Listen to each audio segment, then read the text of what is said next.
Hello everybody, I'm Randy Williams. I'm from the Street Outlaw Show. They call me the professor there. We run the 1968 Dodge Dart. You can see it in the picture here.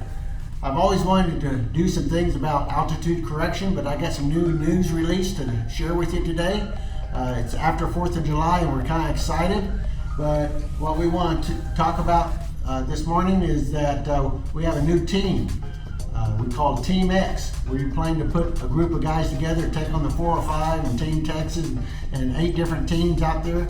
So you'll hear more about that on the internet. But Team X is pretty excited, and if you notice, we got a lot of powerful hitters.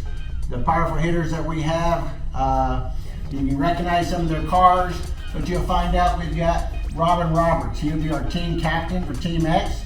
We will have Larry Larson, another Kansas boy here. Then we'll do Chuck 55, the mean, bad red 55 Chevy.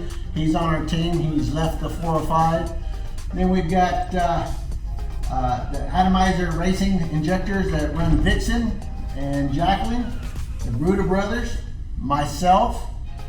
You have Kelly Blueball and Steve, I think Bridle,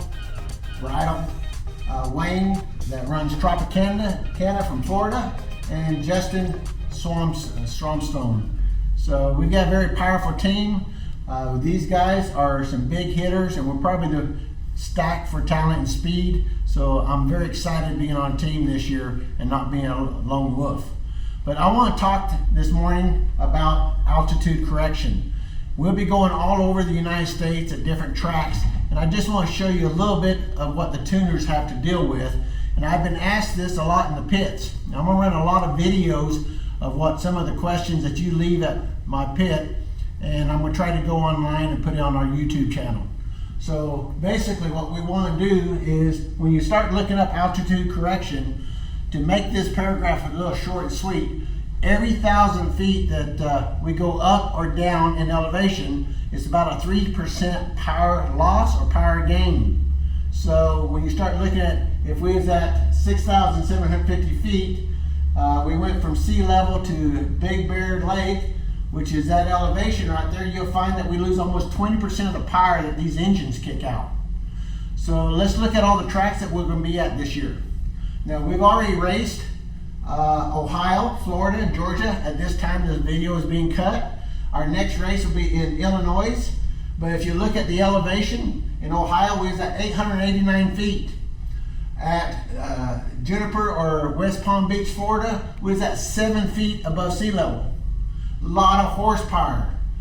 At Georgia, when we South Georgia racing, we was at about 240 feet. Where we're headed to this weekend, we're at 587 feet. Now, as long as you're within 1,000 feet over sea level, you can really get the power out of these engines and everything goes well for the tuner.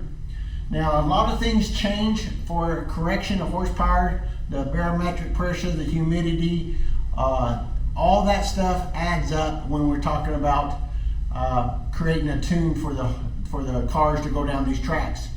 But if we go ahead and go to New Hampshire, that's going to be this in about a week. We're at 157 feet above sea level. That will create a lot of horsepower. When we come to Philadelphia, we are almost 500 feet, 489 feet above sea level. So the tuners so far can tune and kind of use that one tune-up from track to track, but they have to read the track, and then they have to deal with the temperature of the day, the barometric pressure, and the humidity. So there's a lot of things that ties into creating horsepower, but this video that I'm showing you right now is just what you have to deal with the elevation of the location of these tracks. Now we come up here, go to South Carolina once again, not much changes. It's the weather and the track we have to deal with. The elevation is pretty well stable. Then we go to Virginia. I'm not sure what race this is. There's a total of 13 races, and you'll find that it's 134 feet above sea level. But the next track, they're in Idaho, Eagles, Idaho. I think it's 2,566 feet from the sea level. That's going to change. We're about, if you use 3% for every 1,000, that's about 9% or close to 10% that you have to tune in the elevation of where the track is. If you look at the next one, we're back to 200 at Washington State. Not bad, but when we go to Tucson, Arizona, Tucson, Arizona, if you look at it, it's about 2,389 feet. That's bouncing back up there where the tuner's gonna have to deal with that. What's good about Arizona? Low humidity. It will make some power if it wasn't so high in the elevation. But the big draw is Colorado. When we go to Denver, Morrison's just a little community outside Denver, Colorado. Denver's 5,764 feet.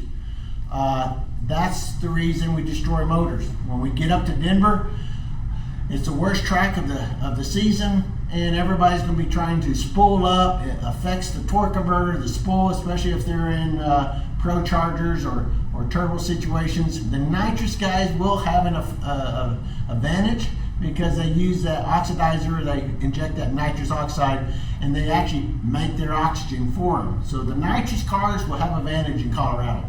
So we'll be curious what that is. I'm not running nitrous no more. I've got a pro charger set up on our black car, and I've run twin turbo 98s on our purple car.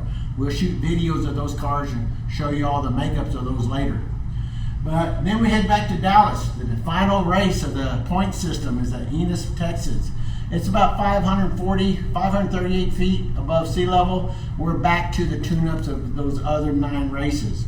So tuners, they've got some advantage because all the tracks are pretty close the same, but then they have to worry about the water grams, the humidity, and then they have to worry about air temperature. Always remember, the colder the air, the shrinker, the more oxygen we have available.